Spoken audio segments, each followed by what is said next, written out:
Steal away. Can the Ethiopian change his skin? We answer, no.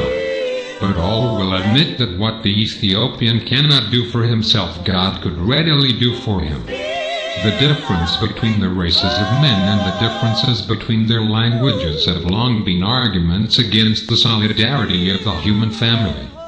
The doctrine of restitution has also raised the question, how could all men be brought to perfection, and which color of skin was the original? The answer is now provided. God can change the Ethiopian's skin in his own due time.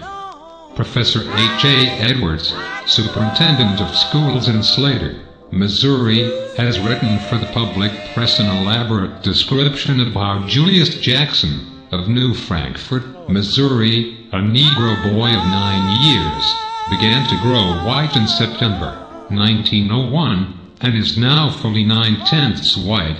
He assures us that this is no whitish skin disease, but that the new white skin is as healthy as that of any white boy, and that the changed boy has never been sick and never has taken medicine. Recognizing that it meant either the success or the failure of the enterprise of the photodrama as respects the whites, we have been compelled to assign the colored friends to the gallery, which, however, is just as good for seeing and hearing as any other part of the temple. Some were offended at this arrangement. We have received numerous letters from the colored friends, some claiming that it is not right to make a difference, others indignantly and bitterly denouncing us as enemies of the colored people. Some, confident that Brother Russell had never sanctioned such a discrimination, told that they believed it would be duty to stand up for equal rights and always to help the oppressed, etc. We were obliged to explain the facts, assuring all of our loving interest in the colored people, and of our desire to do them good, and not injury.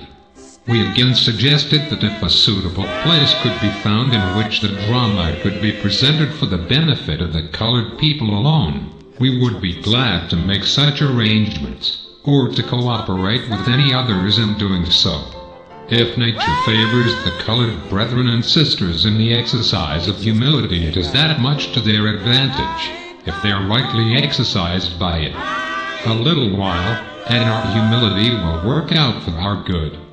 A little while, and those who have been faithful to their covenant of sacrifice will be granted new bodies, spiritual, beyond the veil, where color and sex distinctions will be no more.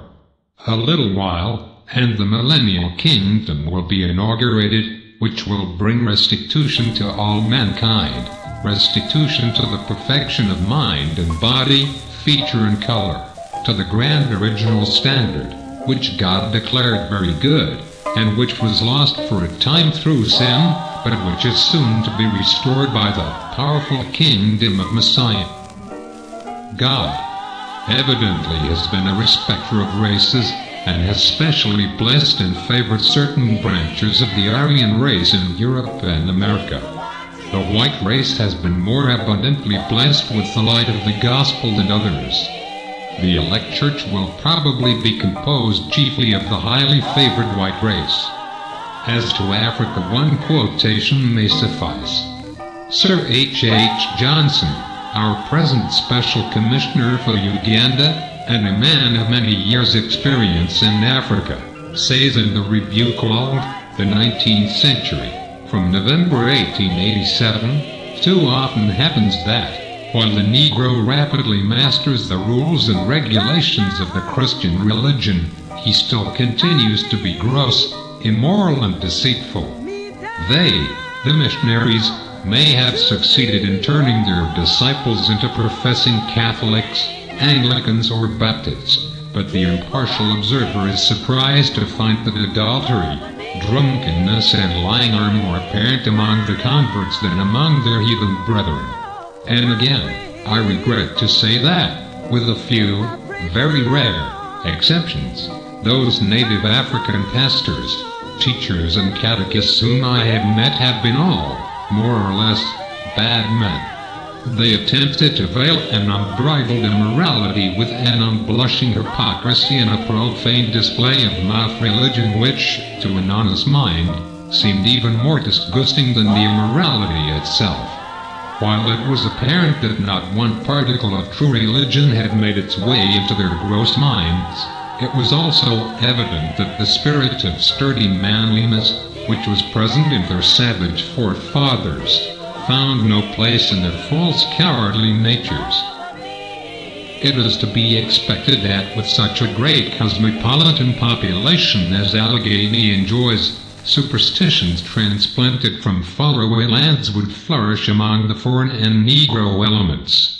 The Negro and Latin races will probably always be inclined to superstition. Everybody, let's steal away. Steal away. Let's all steal away.